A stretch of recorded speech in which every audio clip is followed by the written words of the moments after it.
চতুর্দশ পরিচ্ছেদ। আমার প্রাণত্যাগের প্রতিজ্ঞা। আমি হারানীকে সতর্ক করিয়া দিয়া আপনার শয়নগৃহে গেলাম। বাবুদের আহারাদি হইয়া গিয়াছে। এমন সময় একটা বড় গণ্ডগোল পড়িয়া গেল। কেহ ডাকে পাখা, কেহ ডাকে জল, কেহ ডাকে ঔষধ, কেহ ডাকে ডাক্তার। এইরূপ হুলস্থুল। হারানী হাসিতে হাসিতে আসিল।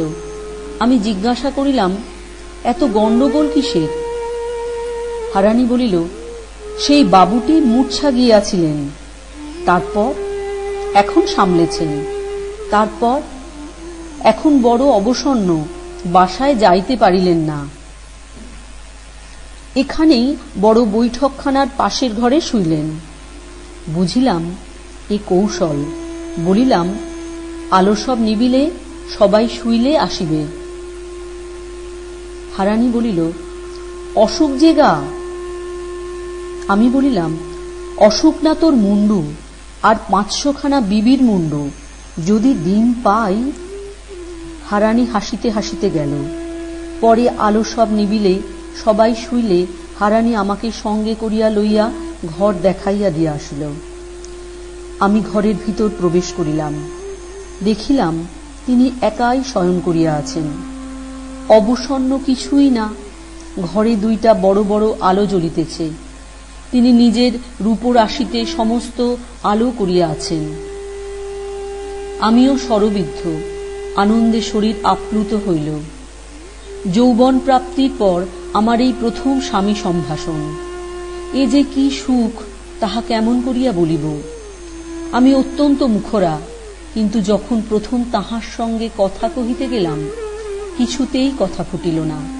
কণ্ঠ রোধ হইয়া আসিতে লাগিল, সর্বাঙ্গ কাঁপিতে লাগিল, হৃদয় মধ্যে দুপ দুপ শব্দ হইতে লাগিল, রসনা শুকাইতে লাগিল। কথা আসিল না বলিয়া কাঁদিয়া ফেলিলাম। সে অশ্রুজল তিনি বুঝিতে পারিলেন না। তিনি বলিলেন, কাঁদিলে কেন? আমি তো তোমাকে ডাকি নাই, তুমি আপনি আসিয়াছ, তবে কাঁদো কেন? এই নিদারুণ বাক্যে বড় মর্মপীড়া হইল। তিনি যে আমাকে কুলোটা মনে করিতেছেন, ইহাতে চক্ষুর প্রবাহ আরও বাড়িল। মনে করিলাম, এখন পরিচয় দিই। এ যন্ত্রণা আর সহ্য হয় না। কিন্তু তখনই মনে হইল যে পরিচয় দিলে যদি ইনি না বিশ্বাস করেন, যদি মনে করেন যে ইহার বাড়ি কালাদিঘি, অবশ্য আমার স্ত্রীহরণের বৃত্তান্ত শুনিয়াছে, এক্ষণে ঐশ্বর্য লোভে আমার স্ত্রী বলিয়া মিথ্যা পরিচয় দিতেছে, তাহা হইলে কি প্রকারে ইহার বিশ্বাস জন্মাইবে? সুতরাং পরিচয় দিলাম না। দীর্ঘ নিঃশ্বাস ত্যাগ করিয়া চক্ষুর জল মুছিয়া তাহার সঙ্গে কথোপকথনে প্রবৃত্ত হইলাম।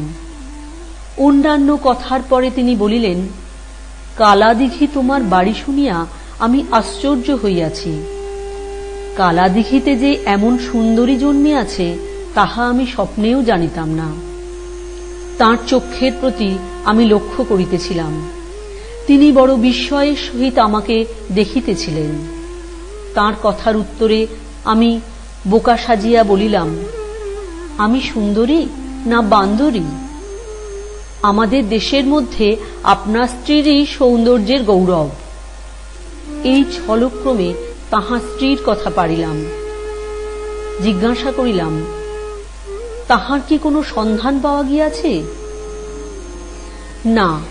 তুমি কতদিন দেশ হইতে আসিয়াছ? আমি বলিলাম, আমি সে সকল ব্যাপারের পরেই দেশ হইতে আসিয়াছি। তবে বোধ হয় আপনি আবার বিবাহ করিয়াছেন। না।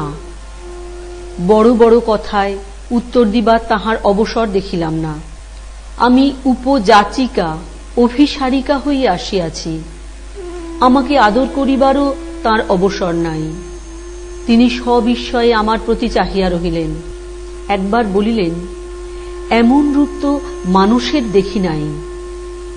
সপত্নী হয় নাই শুনিয়া বড় আহ্লাদ হইল।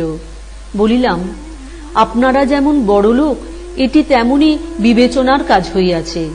নহিলে যদি এরপর আপনার স্ত্রীকে পাওয়া যায়। তবে 2 সতিনে ঠেঙাঠেঙি বাঁধিবে। তিনি মৃদু হাসিয়া বলিলেন, সে ভয় নাই, সে স্ত্রীকে পাইলেও আমি গ্রহণ করিব এমন বোধ হয় না। তাহার আর জাতি নাই বিবেচনা করিতে হইবে। আমার মাথায় বজ্রাঘাত হইল, এত আশা ভরসা সব নষ্ট হইল। তবে আমার পরিচয় পাইলে আমাকে আপন স্ত্রী বলিয়া চিনিলেও আমাকে গ্রহণ করিবেন না। আমার এবারকার নারী জন্ম বৃথা হইল। সাহস করিয়া জিজ্ঞাসা করিলাম, যদি এখন তাহার দেখা পান তবে কি করিবেন? তিনি অম্লান বদনে বলিলেন, তাকে ত্যাগ করিব। কি নির্দয়! আমি স্তম্ভিতা হইয়া রহিলাম। পৃথিবী আমার চক্ষে ঘুরিতে লাগিল। সেই রাত্রিতে আমি স্বামী শয্যায় বসিয়া তাহার মোহন মূর্তি দেখিতে দেখিতে প্রতিজ্ঞা করিলাম, তিনি আমায় স্ত্রী বলিয়া গ্রহণ করিবেন, নচেৎ আমি প্রাণ ত্যাগ করিব।